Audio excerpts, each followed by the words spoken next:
well, yeah, but it made it easier, right? So you had more time, but it's okay. We lost a couple of questions on page tables. Okay, so today we're starting yet another exciting topic as usual. And it's kind of amazing because everything what we were learning up until now was kind of building to this point, because today we're going to talk about what happens when the system boots, essentially. How do you even get to your operating system, right? And it was impossible to understand without understanding what's inside the process. That's why we needed linking and loading. We also need segmentation and paging, right? And we need basics of x86 hardware. But it's kind of fun. So it's kind of like along the lines of the demo which I was showing in my first lecture, right? So today we discuss how it happens, and actually your homework will be to build the demo, right? It's not hard, to be honest. But okay, let's start. So what happens when we turn on the power, right? And I wish it would be easier, right? But it gets a little bit complicated on Intel machines, right? Because the boot protocol is quite involved, right? And it used to be a little bit simpler, but right now there are many things which are running before the operating system kernel. And in order to understand what's going on, a good reference is this document, which is published by two researchers from MIT. Srinivas Divanas is one of them, and he's a big expert on secure hardware. So essentially, they were reverse engineering and guessing how the Intel boot protocol actually works, because they wanted to understand how Intel SGX works, right? And SGX is this secure enclave technology, which supposedly shields your application from the untrusted operating system kernel, right? So which is useful. You can say, look, I'm running in a cloud. I don't trust the cloud provider. I only trust Intel, right? And then you can run inside SGX. There was a ton of attacks on SGX discovered. So SGX, in practice, SGX doesn't provide that much security, but nevertheless, it was a good attempt, right? And so this Intel SGX Explained is a document which they wrote, and section 2.13 actually covers the system boot, right? So if you ever care to know how it really boots in details, go read this document, right? But I will provide you an overview. And at a high level, what happens, it's a sequence of different software pieces which initialize the platform, right?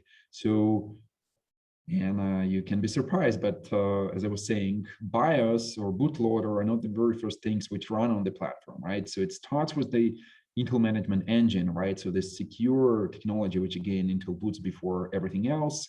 Then there will be layers of microcode, which essentially it's a pieces of software which CPU runs to execute complicated instructions. I'll talk a little bit more about it. Then firmware, or something what is called BIOS, right? You probably heard this words like BIOS, then bootloader, and only then it will be kernel. So quite a bit involved, right? So this bootloader and the BIOS itself, they're like kind of, if not the full, but one half of an operating system. They are quite complicated pieces of software. And this Intel Management Engine is actually running a real operating system underneath, which is quite amazing on its own, right? But okay, let's take it step by step. So the most important thing which you have to remember, and especially if you're a security engineer, but of course, if you're a security designer or a security engineer, everything what I'm saying is just kind of a childish, speech to you, right? So it's childish talk. You know this already, but okay, let's do an introduction first. So the operating system is not the first and not the only software which is running on the machine, right? And it's definitely not the most privileged, despite the fact that many books, classical books, were kind of telling you that operating system is the most privileged layer of software which runs on the machine. So that's not really true in practice, right? So today we run at least 2 layers of software underneath the operating system kernel, right? So one of them is called, and it's not the hypervisor itself. So hypervisor is sometimes sits underneath the operating system kernel if it's a virtualized environment, but it's not the most privileged either. So remember, I was talking about the rings, right? And we know that user applications run in ring 3. Operating system runs in ring 0, right? And then people started counting negative rings. So there is something what is called Why is it -2? Hypervisor is typically called ring -1 because it's underneath the operating system kernel. System management mode, or a layer of software which the developer of the system board usually puts on the system board, can run in ring -2. And I will explain what it means in a second. And Intel management engine, which is even more privileged than the software of this system management mode, is running inside ring 3, right? Ring -3. So look, this is operating system. This is possibly hypervisor if you're running in a cloud. And there are two additional layers, system management mode and Intel management engine, which are running underneath. Kind of an eye-opening experience, right? So I don't know how many people knew about it or thought about it. You probably thought about, you know that BIOS is there. So BIOS can initialize system management mode, and then it's there, it's running all the time, right? Like it's running on my laptop right now. Intel management engine is also running, right? And it's running on your laptop as well, unless you run something like ARM, right? So, okay, imagine this is the motherboard, right? So, and I pick like just a random example online a couple of years ago because I was probably thinking of buying it or something like that, right? So it's a kind of a, I don't know, like just a motherboard. And remember I was talking that I was drawing this picture that really, you might have multiple physical processors, right? And in this example, it's the whole 8, right? And each of them will have multiple cores, right? So typically on a laptop, you will have only one processor. I haven't seen a laptop with 2 processors ever, but on a server you can, right? And those on a server, the processors are connected with cross CPU links, right? Something what is called on Intel QPI, Quick Path Interconnect. I think now it's called UPI, Unified something interconnect, doesn't matter, right? But on a motherboard, it's really just this red rectangle, right? So it's a CPU and a memory attached to it, right?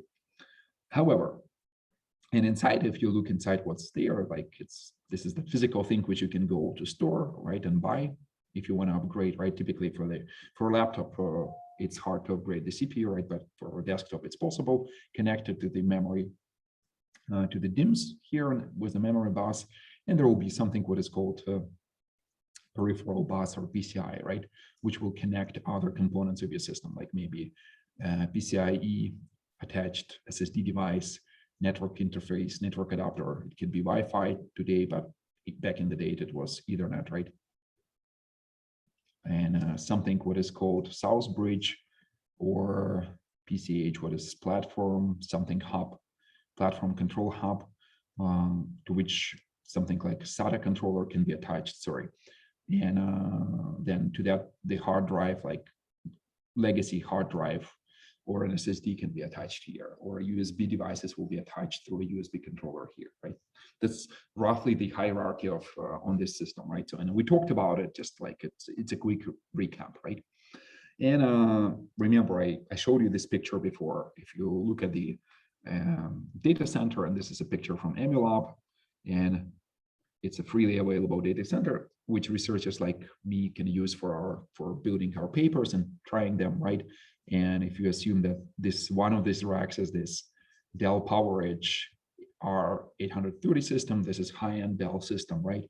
Then this one will really have multiple processors, like 4 specifically. You can buy it with 2 or with 4 CPUs. And then it's really this distributed system underneath. So QPI connecting different processors. Each processor will have a local set of DIMMs, right? So local memory. And if you suddenly your data is inside this remote memory, then the CPUs can play a protocol, and they will send a message here, and you will get back a reply, and it's called cache coherence. So we'll cover it later in class, right? And you also can have like local peripheral devices with your local PCI bus, which is attached here. And you know, it can be configured in an asymmetric manner. Maybe nothing is attached here, but a ton of devices are attached here, right? So, but you can also come up with a more uniform organization, just to make sure that you understand what is there. So you got the laptop is just one processor, one memory, one PCI, and on a server you can have multiple, which are connected between themselves, right? Okay, so this is, if I draw this big red rectangle, this will be a server machine, right? But we are talking today, it doesn't really matter. They boot about like in a similar manner, right? So there is a couple of other components, right? So this is a platform controller hub, right? PCH, which essentially is present on every Intel machine, right? It sits on a motherboard and it has a tiny CPU. This, like, there is like, you typically just buy those CPUs and you say, look, my machine has Intel, whatever, Sandy Bridge i7 core, right? But really there is yet another tiny x86 core sitting here on the motherboard, which runs Intel Management Engine, right? And ironically, this thing actually boots fast, right? Boots first, right? So it's somewhere here. So I mean, I just randomly guessed that this is PCH cheapest underneath this heat dispenser, right? And I don't know for sure. So this is where you will plug your CPU, which you buy, right? This is a desktop motherboard, and maybe the PCH is sitting here, right? And so it has an x86 core, like a real x86 core, which is present on every machine which you buy from Intel. It's on the motherboard, but this machine will not boot without it. And Intel will just refuse to boot because it says like, okay, like the Intel Management Engine is the very first thing which should get the control. Intel Management Engine is a very peculiar thing, right? So as I was saying, it used to be a different architecture. I think it used to be MIPS, but in the latest generations, they switched to x86 32-bit CPU, right? It has internal RAM, so it has the whole 1.7 megabytes of its own RAM attached to it, right? So it's like, even when your main memory is still powered down, Intel Management Engine can already run, right? So it actually has separate power rails, right? So when I close my laptop, Intel Management Engine is still on. Can you believe it, right? So because it has a power rail to the battery, and unless I unplug the battery, it's still on. And it's a very powerful backdoor in my system and in your system as well, right? So because it can access the DMA, it can access the whole DRAM. So remember, all these real memory DIMMs which are connected to your cores, that's your DRAM. That's where your OS is actually like running, like sitting and running. And this Intel Memory Engine, which sits on the PCH and runs on this core, can actually do DMA to this memory. So at any point of time, Intel Management Engine can kick in and just completely stop, halt my machine, or do whatever, inject any kind of virus or rootkit underneath, right? That's cute, right? And it obviously can control the boot chain. So it can actually refuse to boot. It can say, look, I no longer trust this machine. Maybe it was stolen. Someone took this laptop and I have a cell connection through a modem. And actually it does have a connection to the network card, which is kind of amazing as well. And on some motherboards. And so maybe, remotely we can send a signal and say, look, like, do not boot anymore, right? It's kind of a reasonable scenario, right? You can say, look, I am a high up executive in some company. If my laptop is stolen, I should like be able to disable it remotely, right? So just plug it in, like give me a cell connection, and it will be just turn off next time I'll try to boot, right? Is secure boot also run by EME? Secure boot is a slightly more general concept. So secure boot is typically the idea that you can establish a chain of trust, meaning that you started from some well-known state and then you measure all the stages, right? Like Intel Management Engine, system management mode, which you load it in memory, which kind of becomes, which kind of like layers of this system, and you measure them, and they will, for example, before jumping to the next stage, they can actually refuse to say to boot because they say, look, maybe this firmware of this system management mode got modified, so I no longer boot it because it's not signed by Intel or something like that, right? So, and there are two ways to ensure secure boot. You can do either static root of trust, meaning that it's you started from like well-known state on boot, and there is also dynamic root of trust when you say, I want to remeasure the system right at the very moment. And so, which is useful because sometimes you can say, look, I know that this machine belonged to someone, like it was booted by someone else. There was no secure root of trust, static root of trust. And now I will try to remeasure the entire thing. So again, my thing is that if you really care about how it works, you have to read this SGX manual. But again, bear with me, just it's kind of like a high level overview of what's coming. But again, if you want to specialize, it will take you some time. So it takes time to understand. I don't know many things. So I just, again, know a high level story, to be honest, because it's very kind of volatile and very brutal how many details are there, right? But okay, back to this Intel management mode, as I was saying, it can access the network interface, right, on the motherboard. So it has its own MAC address and IP address, which means that I close the laptop. It's funny part that even when it stays on in most power states, right? So it has a slight definition at what it's like a very deep like definition of when it goes off. But in most practical reasons, in most practical scenarios, if the power is connected, so your desktop is off, by all means, you press the off button, but it has a power rail, so it's connected to the socket. Most likely, Intel ME is on already, right? And it's running and can connect to the network, right? Which is funny. But again, like go ahead and read the details if you really care about what's going on with your machine, right? So powerful backdoor, as I was saying, it was a, this is like a slide which says like there's a power state S5, right? Computer is off and DRAM is off because there is no power connected to DRAM, right? But management engine can still use its internal memory because that one is on, right? And it can disable a stolen laptop, right? Equipped with a cell model, right? And as long as there is power and a cell network connection, which seems like to a degree, like maybe it's a good idea, but on the other hand, it's a horrible idea because everything which we boot, it just belongs to Intel kind of by default, right? Which is funny, right? As I was saying, all modern motherboards, because motherboard manufacturers, they negotiate with Intel, right? Intel will not boot on them if they don't support ME, right? So, and it's there on every motherboard, right? And it's part of this, what is called active management technology, or AMT, right?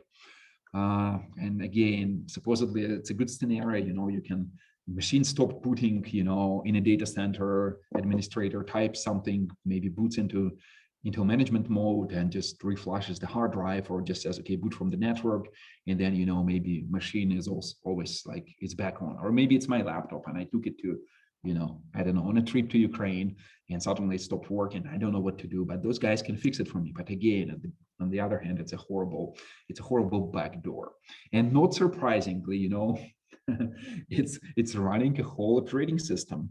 And here's a guess, did you ever read, do you know which operating system is it running? Do you know? Okay, it's here, the spoiler is on the screen, right? So Minix, right? Exactly. So did you ever read this modern operating system books, right?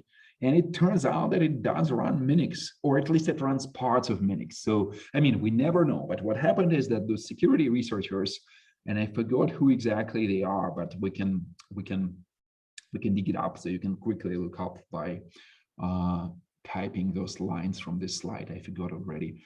So Intel management engine actually comes completely encrypted, but there was just a couple of parts of this image which were unencrypted, right? And people did this, they searched for various strings inside something what is called VFS module, right? And they found those strings, FS bogus child for forking, FS forking on top of in use child, right? And they typed them into Google and they found them inside the misc.c file of the Minix operating system, right? So essentially, those are the lines, right? FS bogus child for forking, FS forking on top of in-use child, right? What does it mean? So maybe, like when I build an operating system, sometimes I take parts of other operating systems, especially it's a VFS layer, so which is a virtual file system layer. It's kind of convenient not to re-implement it from scratch. So maybe it's not really Minix which is running on Intel management engine, maybe just something else, right? We never know, but it definitely runs parts of Minix VFS, which is funny, right? And of course, well, of course, it's exploitable, right? not surprisingly, because look, I write operating systems, Andy Tannenbaum write operating systems. They're all written in C. Like if you wrote C, if you haven't written enough C in this class, you know how easy it is to make a mistake, right? Even the most advanced developers do make mistakes, and Linux has roughly 140 vulnerabilities a year. Minix is smaller, but I'm pretty sure it does have some, right? And it was exploited, to be honest. It's not, there is no magic. It was, management engine was exploited, right? Yeah, most used operating system in the world. So Andy Tannenbaum got upset about it, right? But he wasn't acknowledged after Intel. Like he says that there was some back and forth between, like, he built Minix 3, which is not Minix, but it's a new microkernel. Which is still kind of old in spirit. It's same, C, but like it was built 15 years ago, like, or 10. So it's okay. Back 15 years, it was cutting edge technology, right? And then Intel engineers started coming back to him, asking some weird, like, deep questions about Minix on the mailing list, and he was answering, and then suddenly they disappeared, right? So they were probably asking, okay, some things when they were trying to deploy parts of Minix inside Intel management engine. But okay, like it's just exploiting Intel management engine is just beauty. So more or less low-hanging fruit for people who want to do that, and people were doing it. And not surprisingly, this ME starts first, right? So this is this SPI bus here, right? Essentially, this connects to this read-only memory, where like all the platform firmware sits. And when I say firmware, it's just software, right? So it's written in assembly, it's written in C. It's just so low level, it's like a bootloader, right? So I don't know, people started calling it firmware because it's distributed as part of the device itself in read-only memory. But think of it as like Minix is an operating system, right? Firmware has flavors of something between a device driver and operating system. So it depends on how advanced it is, but it's quite often in between. And it's a horrible mess, like, because there are so many low-level details that you just simply, like, you really like, usually, like, when you read the source code of this, your hair goes up because you can't understand what's going on and no one else can. So it's like, besides the person who wrote it, right? In the best case. All right. So anyway, so when you power on your machine, right? So the sequence is that this ME gets powered, all these cores are still off. DRAM is still off, right? But ME starts running, right?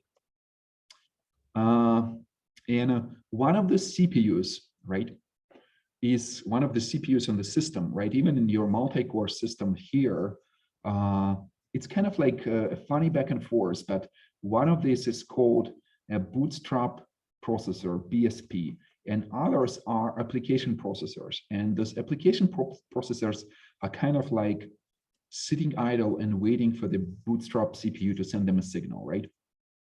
Right. But ME starts, runs everything, and then it just starts waking up the processors. And it typically is done with some proprietary blob of code from Intel, right? Because, and like, it's not open actually. Intel promised to open it, but they never really did. Like initialization of memory and initialization of those cores is still closed, right? And this bootstrap CPU starts reading BIOS, right? So essentially, this chip, right? So it will have not just operating system for the management engine, but it will also have the BIOS code, right? And so the bootstrap CPU will start reading BIOS, and then will start executing it. But the funny part is that actually DRAM is still off, right? So the BIOS itself will load some proprietary blob of firmware from Intel, which will initialize the memory, will initialize the memory subsystem, right? But DRAM is disabled, and so you have to be very careful in this initial stages of BIOS. So even caches are still off, right? Which is kind of funny. So you can't really use stack, or you can't really call functions, right? So essentially, you can either, at this stage, you can either code in assembly, meaning that, okay, like it's all in registers, or I can read data from the BIOS, like read-only memory, but I cannot from this chip, right? But I cannot really like write anything back into memory because it doesn't exist. The write will crash, right? There is even like a compiler, which is called read-only memory C compiler, right? Which actually generates code from a subset of C, which can execute without stack, which is kind of funny, right? It's used by the core boot project, and core boot is it's kind of like a bias replacement, open bias replacement, right? But or you can use a handwritten assembly, but it's not always like the best thing to do, right? And it's fun, right? So essentially, they first enable caches, and they first use caches as RAM. So for a while, when DRAM is still disabled, the cache can operate in the mode in which it can be used as an addressable memory, which is also quite cute, right? And it allows you to essentially like gradually initialize the DRAM, copy the BIOS firmware into the DRAM, and then like continue, right? Essentially, or start running BIOS, pieces of BIOS. So again, BIOS, it's just typically a collection of its software, but again, it's called firmware, but it assembles like a bunch of different like magical blobs of firmware, which come from Intel and from various device vendors as well. So, and it has to initialize every bit of hardware on the platform, right? So essentially, it has to initialize all the interrupt controllers, all the devices like network interfaces. And for example, some of those PCI devices, like on the bus, will contain the option ROM, which says, okay, I have to run, actually, I have to execute on the device. So for example, network card might contain something what is called iPXE ROM, which allows the implement boot from a remote host, right? So there are multiple ways to boot from a remote machine, and you can get to grub and essentially establish a network connection to a remote machine. But even without grub, sometimes you can boot like from the firmware of the network card. So it's powerful enough because it will run it. It's, you can code, and if as long as the firmware fits into memory of those devices, it will execute, right? So, and then BIOS, as it goes forward, actually initializes and yet another this. Remember, if management engine was ring -3, system management mode is ring -2. So essentially, there is an option to say this region of memory is protected. It kind of like forgotten, and you will never be able to access this memory again. So even in physical addresses, it's kind of like a black hole, right? And so this black hole is initialized by the BIOS, but the BIOS can load pieces, some software into this region. And what will happen is that there are some magical interrupts. So imagine this as memory, which is reserved for system management mode. And then some specific interrupts, like, for example, some thermal interrupts, you know, the CPU is overheating, will be delivered and will be executed inside SMM, right? And this SMM has full control over physical memory. It can access everything. It can change parts of your operating system, do anything you like. So essentially, I'm running, you're running, and every maybe like once in a second, you know, or once per some milliseconds, SMM kicks in, just freezes the machine for a while, runs, does something, and then just unfreezes, right? And actually, like, it kind of interferes with the main operating system. So if you're really running some real-time workloads, you have to be careful with SMM, because it can, you know, it can disrupt your, because it's underneath, right? So it can disrupt your real-time guarantees, right? So you can do anything. So SMM can say, look, I will inject a rootkit and will be, for example, providing a remote party with the capability to snapshot my screen, right? It will just will read the memory of a frame buffer and will send it over the network, for example, something like that. Or maybe inject a device driver or a rootkit, right? So something what is hiding from my operating system, but runs underneath, right? So it kind of virtualizes the hardware and sits underneath, right? So, and you probably, I mean, I don't know how cheap you are, but when I was a student, you know, I wasn't able to afford a brand new laptop. So I was just buying those laptops off eBay. And, you know, on eBay, you can get a ThinkPad, nice laptop, pretty like decent new model, but some companies says, okay, we retired it, but, you know, we still have this, you know, SMM technology enabled, which we were using to monitor our, you know, employees remotely, what they are doing, right? And so they swore that, okay, it's disabled, but, you know, it's very, really hard to disable it for real. So yeah, so it runs underneath any hypervisor or any operating system kernel. So we got the tower already. So there is Intel management engine, SMM, which is always running, and then there will be a hypervisor, if any. And there will be operating system kernel, right? And so if you're a security researcher, you have to reason about all this and the whole boot chain and all the 3 layers and saying, okay, what is going on? Do I really own the machine which is running, which I'm running on or not, right? So, and it's, I say impossible to disable. There are no official ways to disable it, right? But you can break in and then disable it by, you can exploit, like find a bug, because again, it's written in C and low-level assembly. You can find a bug and make sure that when you break in, you disable it, right? Essentially like prevent it from running, but normally it's running unless you actively try to prevent it, right? So what happens next? So BIOS, Intel management engine, then pass control to BIOS. BIOS executed a bunch of blobs to initialize all the different interfaces, like network interfaces, start running like NVMe adapters, things like that, right? And then it pass control to, like BIOS is still running, it initializes SMM as well, right? And then BIOS passes control to the bootloader, right?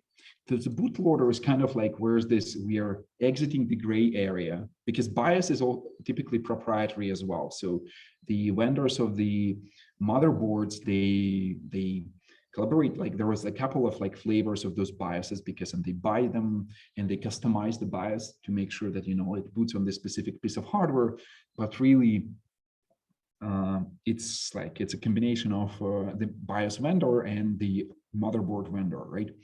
And they own it, right? And they typically, like, you can attend those talks from big laptop vendors like, HP, for example, and they're actually super proud. They say that it actually like increases security because the BIOS can actually check the integrity of the system and like, as you say, participate in a static root of trust. Essentially, they say, look, if the BIOS gets reflashed, we will flash it back. And if we like detect that something went wrong, we'll just disable machine, it will never boot again, something like that, because maybe someone broke in and tries to like decrypt your hard drive or something like that, right?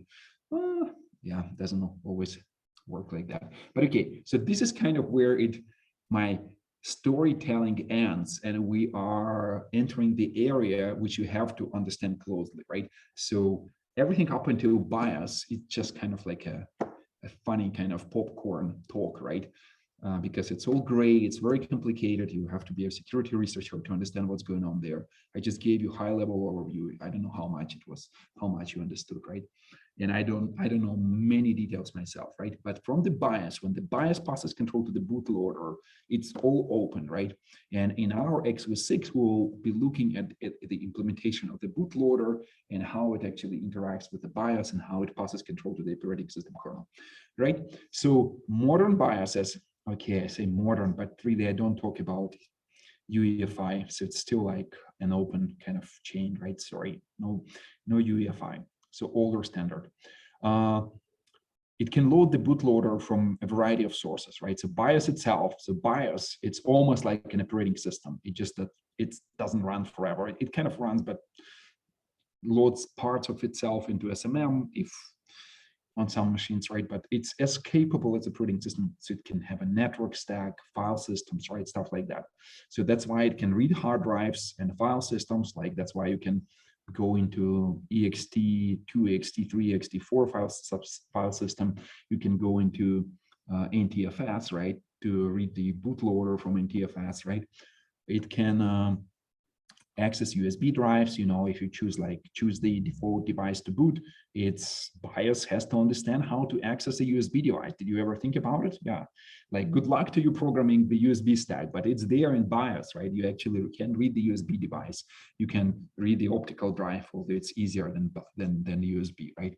And by default, what BIOS is doing, it will load the first sector of the disk, and the sector is 512 bytes. So it will imagine there is a disk, right? And there is a first sector, which is this one. It will take this whatever is there, it will place it in this magical address in memory. It's physical memory. 7C00. I already used it in the past, mentioned it, right? And then bias is just a convention between the hardware vendors and the software vendors. They say, okay, this is the boot protocol. We'll read something from disk. I mean, you can choose, you can read it from USB, you can read it from an optical drive, but by default, and this is the simplest case, we'll read it from the disk and we'll load it in memory at 7C00, and we'll just jump there. Like at this point, our job is done, and this is the problem of the bootloader, which supposedly should be in this sector, right? So the bootloader should be sitting there, and essentially BIOS passes control to the bootloader, right? And it just jumps there, starts executing instructions at the address 7C00. If you run on QEMU, which emulates the platform, QEMU actually does this. It will actually emulate it will run the BIOS. So there is a BIOS which, I mean, when you say I will like run in the mode when I'm emulating the hardware, there is a link to the BIOS, and QEMU runs this BIOS before when jumping to the bootloader. So if you're very, very careful with QEMU, you will understand that a lot of things are running kind of like you can single step and it will take you forever. And then at some point you say, look, let's put a breakpoint on 7C00, and then, you know, I will land on the bootloader code, right? Right. So, okay. This is the picture. So essentially, this is how it looks. This is where we get control, because we as software people, we say, look, what I can place something in the hard drive, right? It's sector 0. I can place this piece of code at sector 0, and it will be loaded by the BIOS here, right? BIOS, we can hardly control only if we communicate with the software vendors or we build our own motherboard. And then good luck to us. You know, you have to negotiate with Intel. This PCH is actually running, this chip is coming from Intel, right? So the chip which runs Intel memory engine is an Intel chip, right? So you can't really like just say, I'll build a motherboard without it. It will not boot, right? Because it will just refuse.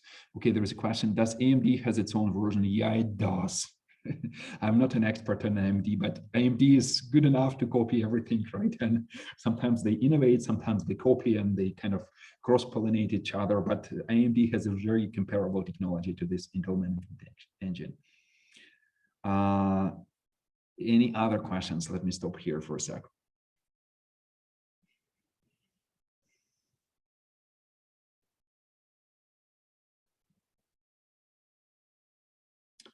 Okay, back to business. So this is us. So we can actually compile and write this to hard drive. It's us, you and me, developers of this wonderful boot block, right? Bootloader. And that's fine. This is where we get the chance to run, right? This, remember I was saying that we just have to be careful that we can use this thing and use even C, just make sure that it's really catered to run at 7C00, and there will be a tiny data section here. Everything has to fit in 512 bytes, otherwise, you know, we'll crash. Only half of it will fit here, right? Because the other half will stay here, for example, on disk. The BIOS will only read 512. Okay, good to go, right? So, but this is the state of the machine, right? So let's take a look at what we might put, and this is where I start citing the code from x86, right? So this is an actual line number from x86 printout, and you can take a look. Maybe I'm off by a couple of lines if the version has changed and they patched it a little bit, right? But more often I will be correct with this lines, right? So we compile it in such a manner that the start, remember, is the entry label in this L file, which we then copied to binary. We once talked about this make file, which compiles the bootloader. So the very first thing which we're going to do is we will disable the interrupts, because BIOS, which was an operating system on its own, could have left the interrupts enabled, right? And we don't know how to service those interrupts, right? So let's better like disable them once and forever for now, right? And then we will zero out data segment registers. Oh, hold on. Like DS, ES, and SS, saying that XOR a word. Again, I'm using TSable. Same register will produce a 0 in the EAX, right? And we'll move AX into data segment, extra segment, and stack segment, right? And it comes from the x86/bootasm .as file, right? So this is an assembly file. You can look it up. Those are the lines from there. So if you can either read the printout or you can read the real source code, right? But it makes sense. Okay, we're preparing the machine kind of like from like starting from clean slate, right? There is a little bit of a like some legacy negotiation with A20 line, which I skip here, like for simplicity, just don't you worry. So again, state of your machine, instruction pointer after BIOS has started points to 7C00, right? We don't really know the state of other registers. That's why we disabled the interrupts and started by setting zeros into those registers, right? One question again, so how did we compile the bootloader? Because, I mean, it sounds magical that you can actually use C to compile something like that, but we already looked at it and we know enough about linking and loading to understand it, right? So the boot block is actually compiled from two files, bootasm.s, this assembly file, which we just looked at, right? And bootmain.c, a C file, because it's much more convenient to program in C, even the boot block, right? And what we do here, we say, look, we will not use position-independent code. We will not use standard libraries, right? So only the current folder is the include, and we will compile the bootmain.c. And the same for bootasm.s, right? And then we will use the linker, and this is x86.make file. You can take a look, and this is a boot block target. So, and we say, look, we will use the start label as an entry, right? Remember the ELF file. You're just working on this homework, right? Loading ELF in memory. So you can tell the linker that the entry is not the main function, but some other function, and the linker will obey the ELF file, which it will generate, will be just generated in such a manner that you know, it will run. You have to be careful here because there will be no operating system which will load this ELF. So we will use just a blank binary. So there is a couple of tricks to do this. So we say, please relocate everything to start and run on 7C00, two files, right? So use bootasm.o, bootmain.o, and produce bootblock.o, right? And this is still our friend ELF file, right? But we're gonna kind of like, we will torture it a little bit. So here we just print out the assembly file from this bootblock.o. That's for educational purposes, not useful for real operating system, but so you can only read the assembly file. But x86 does it for every file. So essentially for every object file, it will generate the assembly file. But the real torture is here, this object copy tool, right? Object copy will do the following. It says, okay, please produce a binary, right? So, and specifically, it says, take this object file and I think it says something like start from the text section and copy it in a binary. So this binary is not an ELF file. This is just 512 bytes of raw assembly with a data section attached to it, right? So, but I'm not even sure that the data section is included. I should double check, actually, I forgot about it.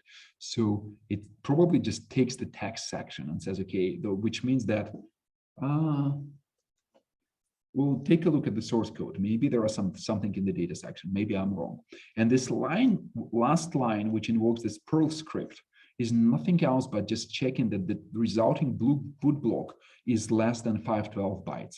So if you suddenly start adding functionality, this Perl script will warn you and will like essentially abort the compilation or abort the mate file with an error saying that, okay, look, you're trying to compile something, it's larger than 512, it's not going to fit into the 512 boot block. So you better stop and rethink what you're doing, right? So that's useful. That's just again, like a warning, right? Okay, so we kind of got it. So yeah, so actually there is data section because this is a variable in a data section. So right, it probably copies. Okay, what is this obj? Let me quickly double check with you guys. It obj copy. What is it like? I wanted to do obj copy help. What is -j? Only section. Only copy this section. Interesting. It says only copy the text section. That's a little bit mysterious to me. So it deserves an investigation and an extra credit in this class. So here's your extra credit. That's the same, +1, you know, like there will be final score ranging from whatever, 100 to 0, right? And this will give you 1 extra credit. So if you're like at 89, it will move you up to 90 in a total score. So it's 1% of your grade. So it's not bad for an extra credit. So you should explain me, and maybe I will like create an entry on grade scope for this explanation. Feel free to submit. Essentially explain what happens to the data section. So what happens to the data section, to the data of this boot block, of the boot block. And sorry for this handwriting, it's not mine, so it's just a pen which works this way, unfortunately, on OpenOffice, right? But normally my handwriting is amazing. Right, so got it, the extra credit. So try to explain, because this is definitely, this is a global variable from a data section. So I'm a little bit surprised that if the opt copy just copies only the text section, I don't understand what happened to the only copies the text section. I don't understand what happens to the data section. So maybe I looked before and I forgot, but it's your turn to clarify what's going on. It's a good opportunity to understand what's going on the, like how the stuff boots, right? Okay, so we got it. So, but what is it? So essentially, can you guess what it does, this instruction?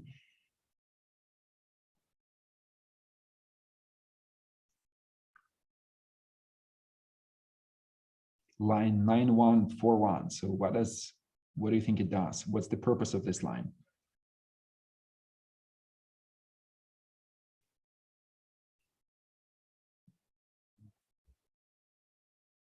Put value in register.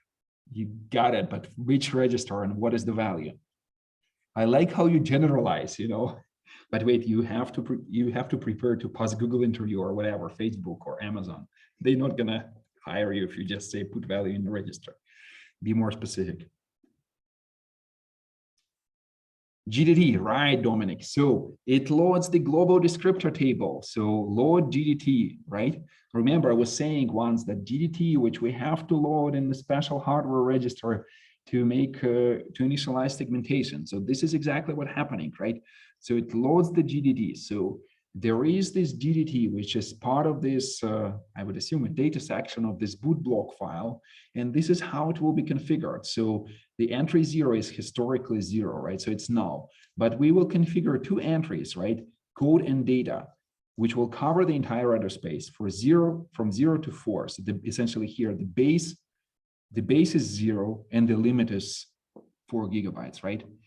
And this is on my system. When I compile, this GDT register is actually initialized with this value 7C78, right? You can run GDB, and maybe on yours it will be slightly different, right? But okay, we got it. So remember, our goal when we're booting, we want to enable segmentation, enable physical memory, enable virtual memory, right? So translation from logical to linear and from linear to physical, and this we'll call virtual. Right. So this is what we're trying to do. So, and remember, we cannot enable virtual without like going through segmentation, because this is the whole pipeline, right? So just a reminder. Okay, so and GDT is actually, this is how it's defined in assembly. So you can say there will be this GDT label, and you say this is a macro which just reserves some number of bytes, and it declares a specific segment, right, which is null, which is by convention. But they also have macros to define a segment. And what is this macro? It's just kind of like a C macro, but just it shuffles bits around to make sure that you specifically represent it in a format which hardware will understand it. Because remember, these entries in the GDT, they are kind of like upside down a little bit, because for historical reasons, it jumped from 16 to 32 bits, right? So it's a little bit awkward, right? But essentially, the high-level goal here is this is a code segment which we will make executable and readable, starts from 0, goes until the very end. Yeah, so this is the base, and this is the limit. And similar, the data segment, we don't have to execute it, so it will be just writable.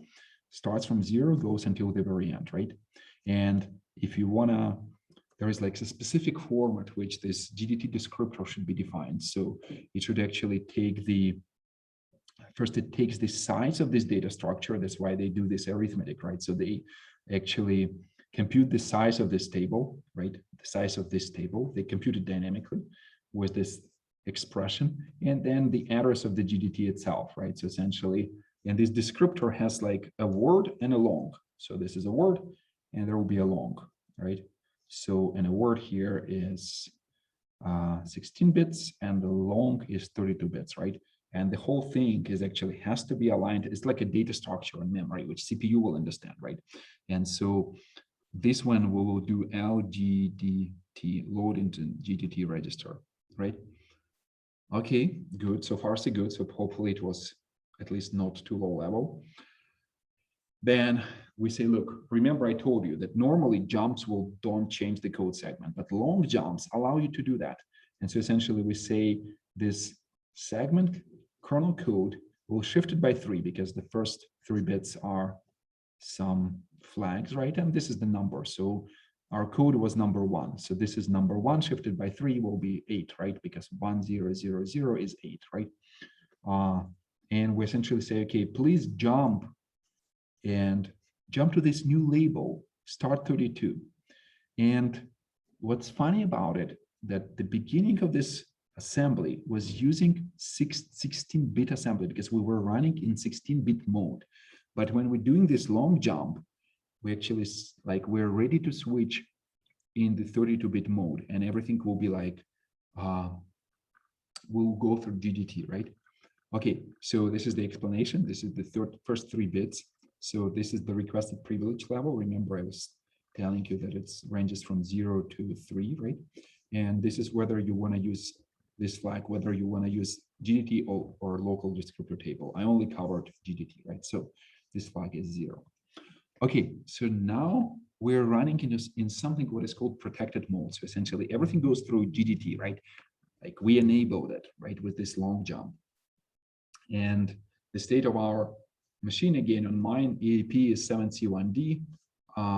Code segment is 8 because we just loaded, we just jumped it to this, right? Stack is still undefined. We just set it to 0, right? Remember? And GDT sits at this address, right? This yellow part is actually GDT in memory, right? And the rest of the memory maybe was used by the BIOS, and like there is this somewhere there is a hole for SMM, right? Maybe it's used by the hardware for in and out operations, right? We don't really know. We only know this 512 bytes of code right now, right? But okay, so here we instruct the assembler to start generating 32-bit code from now on, right? So this is this label start 32 because now everything is like in this protected mode. We immediately initialize the data segment, same trick. So this was 2 shifted by 3, right? And now we're saying, okay, by the way, make sure that we load this into the AX register, and we load into the data segment, extra segment, and a stack segment, right? Just so they work, right? So the stack segment, like push pop, will use stack segment by default, right? So we have to make sure that they are configured correctly, right? And so we put 0 in the AX, and we say, okay, FS and GS we're not going to use for now, right? Which is fine, right? We don't use them. There is no thread local store yet. There are no threads, nothing is running, just one, which is single stepping through this assembly essentially at this point, right? But this protected mode of execution, remember, segmentation is on. So we have 2 segments, one yellow and one orange, right? One code and one data. It starts from 0 and goes up until 4 GBs, right? On this machine, maybe we'll only have 512 megabytes of memory. We don't care. If you try to access something here, will be some weird hardware machine check exception or this style of exception, which will tell you, okay, good luck to you. You accessed memory which didn't exist, machine will reboot, right? Or something like that, right? Okay, cool. So segmentation is on. Now our next step is to set up the stack. So why do you think we need a stack?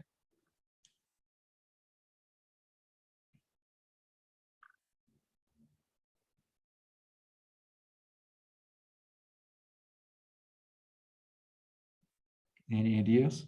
Why this stack is crucial? Who can tell me? For functions, exactly. Because, by the way, it's all nice to code this up in assembly, but it would be much better to code it in C. Why not, right? Exactly, for C, Shane.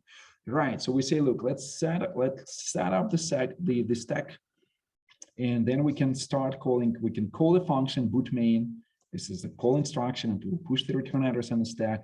And this boot main can be actually implemented in C. That's the beauty of C. C was designed to program those low-level systems. C is almost like assembly, right? So it's very, very close. It's very, very easy to boot into C, right? Okay, cool. One detail here is, where do we get the memory for the stack? What do you think?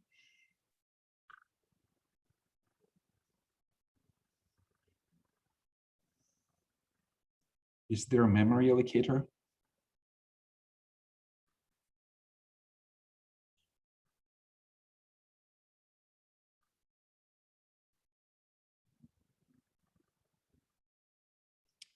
There's no memory allocator. So essentially, you can pick any memory location on this machine. As long as it's not used for anything else, you can say it's my stack. And what we're doing here is we're saying the start label. Remember, the start was at 7C00. You say, look, that will be my ESP. And since the stack grows this way, it will use this memory right below. And we know that the platform doesn't use it. So the BIOS will not write anything here.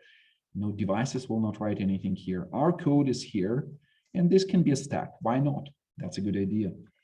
Okay, so this is how our machine looks like. So this is 7C00. This blue thing is the stack. It grows this way. It's physical memory, sorry. And this is this linear, like essentially, if you translate from logical to linear, right? This is in your linear addresses will be like that, right? Okay, cool.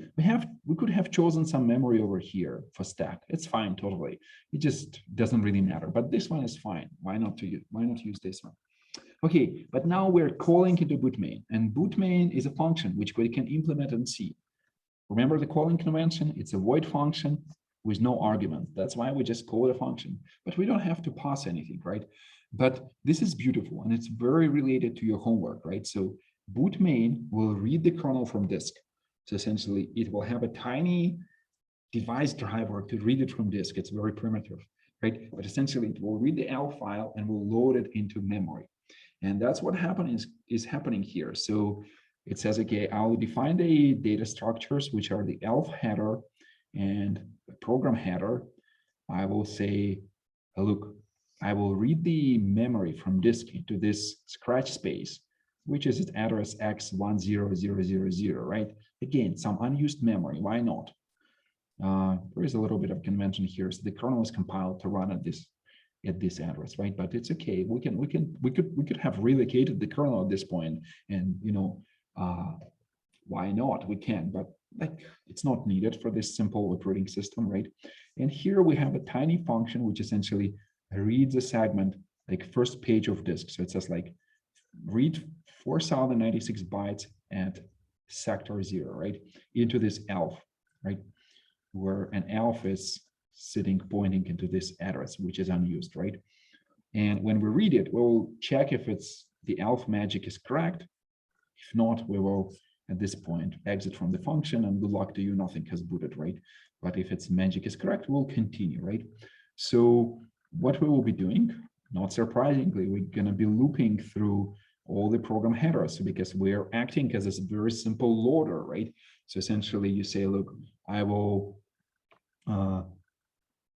typecast to program header, right? Essentially we'll take ELF plus this offset, program header offset, and we'll be like implementing this loop, essentially saying we'll be loading one header, like I will be like there will be some number of program headers, right? And this EPH is essentially will be ELF has number of program headers, right? And you say, look, this is my beginning pH, and this is my end, right? Because this is the end of this program header array. And what you will be doing here for each program header, you will be saying, okay, this is my address inside the file. So essentially it will say, look, please read it from this address, right? Oh, hold on. This is actually this is the, oh, no, I'm right. So please read into this memory, right? Starting from, read please, to my file size, forgot about it, but doesn't matter, but please read from this offset, program header offset, right? And it will read something, right? So essentially, we'll read it one by one. And if you say, look, if my, what is this check? Somehow,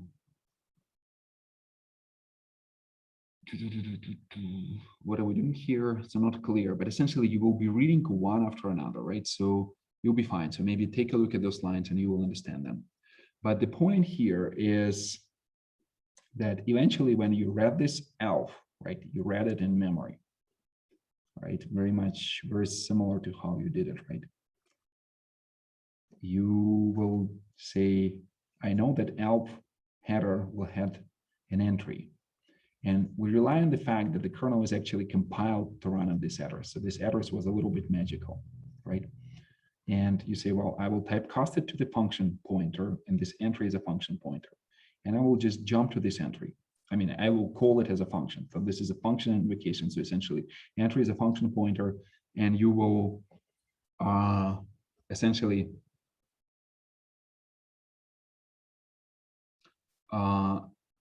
will just make sure that you just jump to this entry right inside here. And we'll start executing inside the kernel, right? Is this clear? So what happens? So this read seg essentially reads stuff from disk. You first read the ELF header here, right? Then you read all the entries in the program header and essentially just blindly loaded them there, right?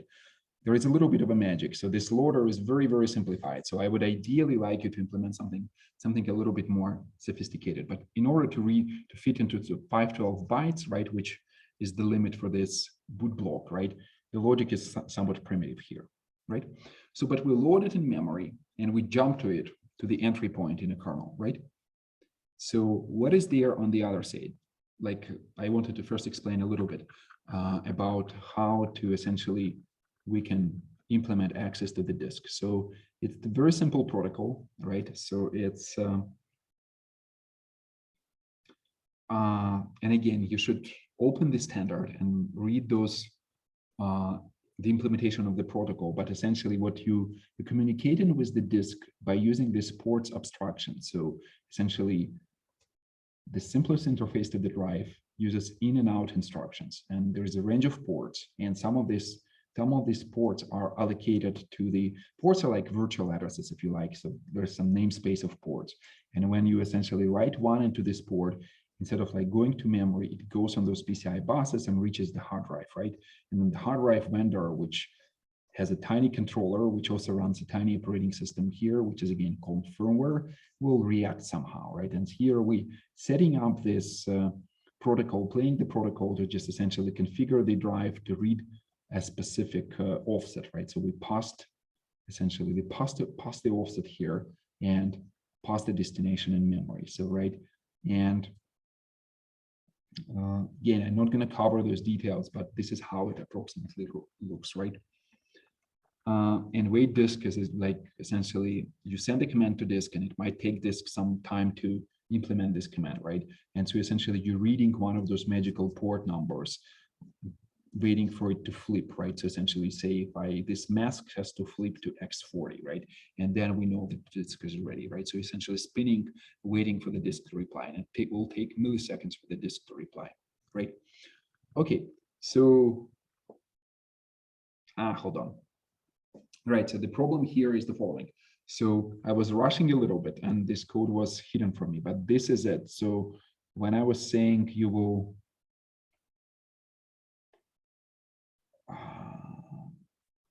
what are those lines? So those lines, 35, 36, 37 are the correct ones. And I don't see them here, 35.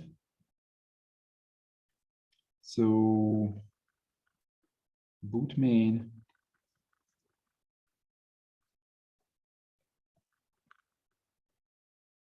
So there was a bug in that slide, to be honest. So this is how it, like, essentially you're looping through program headers.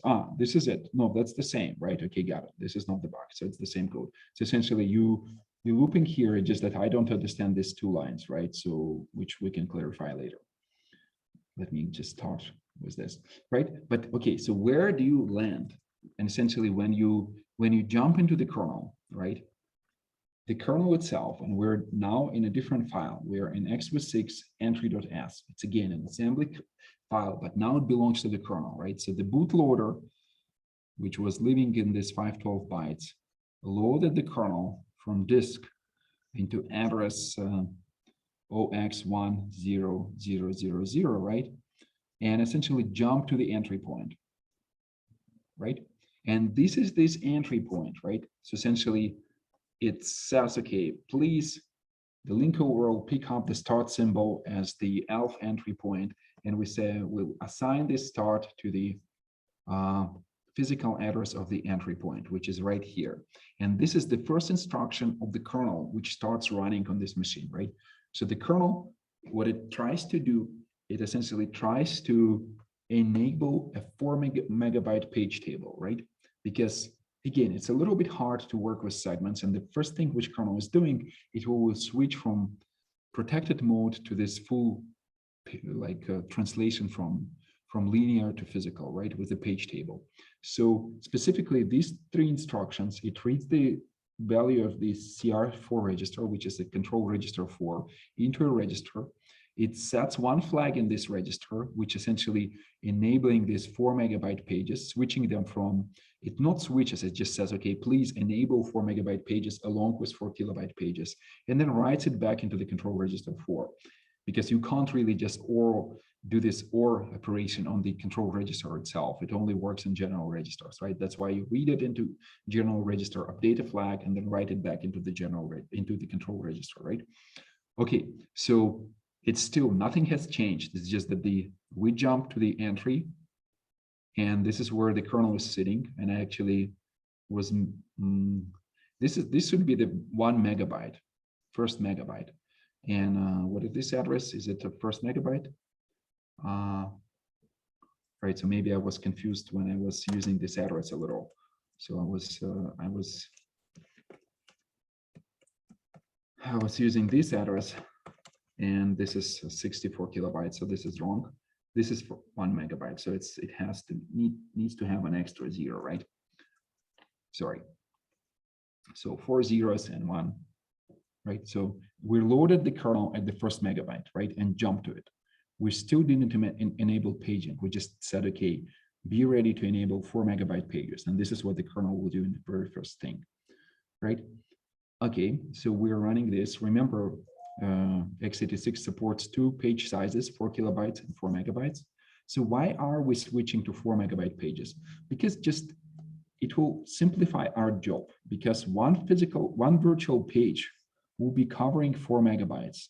So which will require us to make only one entry in the page table, right?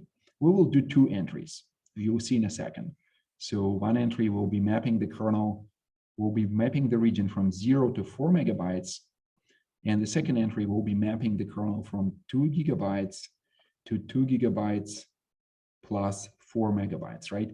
But it's much easier. These 2 entries are much easier than like creating another leaf, like creating a 4 kilobyte 2-leaf page table and like representing this memory as 4 megabytes. For the purposes of booting, since we're not allocating physical memory, don't do anything like that.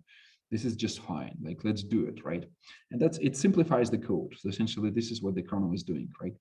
So again, so we'll create a page table with just 2 entries. This is just a review for this 4 megabyte page table, right? So it doesn't have the second entry. So I hope you guys understand it. And this is what we're doing. So we're setting up this is where the address, it's a global variable within the kernel binary, right?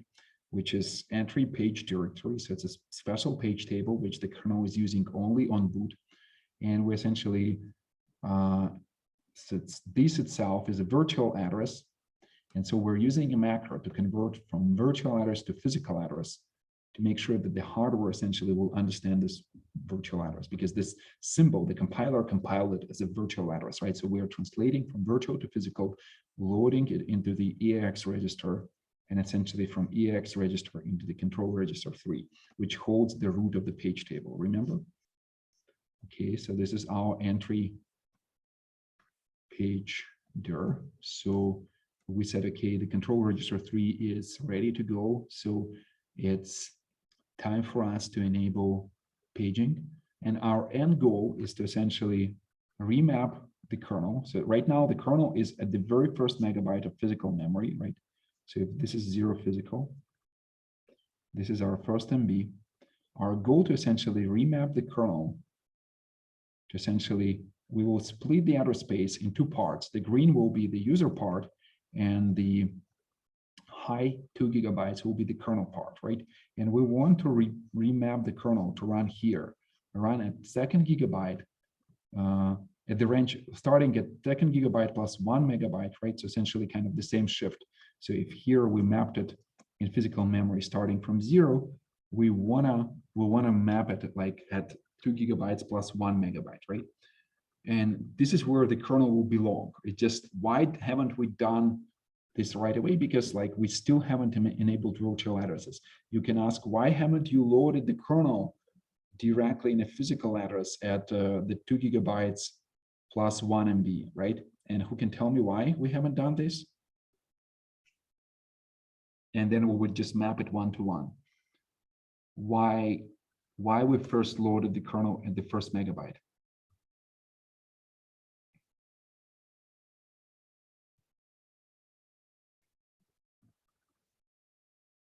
Yeah, exactly. The machine might not even have 2 gigabytes of memory, right? So we kind of like, this is how we x86 configures the QEMU emulator. It says like, please believe that there is only 512 MBs of RAM.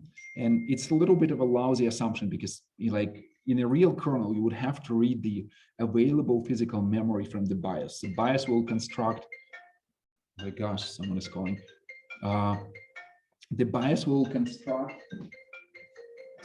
just drop the call, hopefully it will drop. The BIOS will construct a table with available physical memory, and the kernel should read it and say, okay, like I have such and such physical memory, then everything will run. Again, for simplification, this is not done on x86. On x86, we just believe, okay, by default, that machine always has 512 megabits of memory, and x86 will use even less memory. There will be another constant which is called fizstop, right?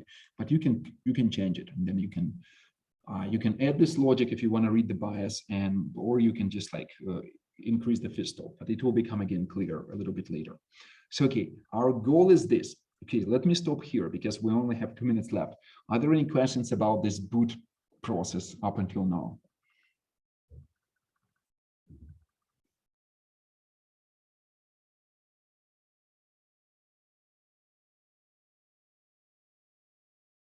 All good? Low-level story. So what will happen next, I will explain how next time. I will explain how we essentially remap the kernel into this 2 gigabytes, and we'll jump into the kernel main. So we're getting close, and then we'll start executing within the kernel. So let me stop here, and I'll see you then on Wednesday.